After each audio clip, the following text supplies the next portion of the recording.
Like the ball joints and everything, the mold was so misaligned. Is that right? Oh, I didn't know that. And it doesn't come with a base either, it's just the two figures. It didn't have a base, Yeah. which I think is kind of cheesy for the price. Okay, that's all I got.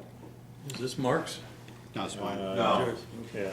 This is the Tamiya M-10, which is kind of a, I guess it's been out about a year or so. New molds, beautiful kit, goes together really well. A couple of things I did out of the box, I made a wire tow cable instead of using the nylon rope, which is awful thin. How did you make your wire? That's with, it's a copper electrical wire that's already twisted. It's already twisted. Pre-line. Yeah. Pre-twisted. I did changed out some lights in my house and I was like, yeah, I could use this. Yeah. So it worked really well. So it's basically out of the box except for I added a resin kit for the stowage gear, which I can't remember the name of. But it's built for a Sherman. But I used it. It just looks really nice. It's got mix and match, bunch of stowage. Fits really good.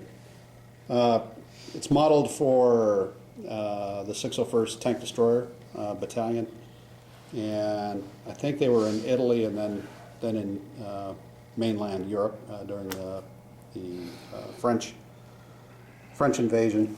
I think they went through South France. Right. With the 3rd Infantry Division. Something different I did for weathering this time is when I did the dusting, I used the what is it, AK Dust. It comes in the little slim cap container. It looks like a little. It comes with a little brush on it, right?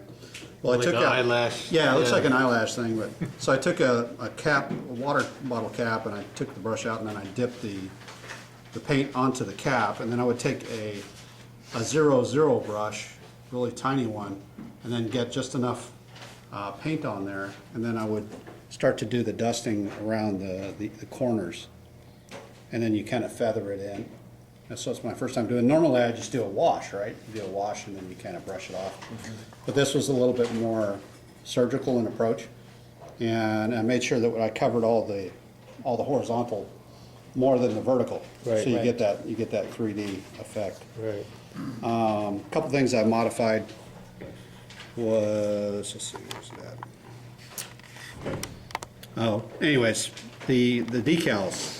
So these come from Thailand, and these are star decals. I will never use these again. They're bulletproof and impervious. Try not to get the light in your eyes. Yeah, they're impervious to any type of decal solution. I don't know what it is. What's interesting is they're flat, so you can't tell. And they stay flat. And they stay flat. You can't tell is it on there? I don't know. But I noticed I went back a couple days later and then reapplied some more decal set, and then they started to move again. I was like, this is ridiculous. So I tried like poking mini holes all over it.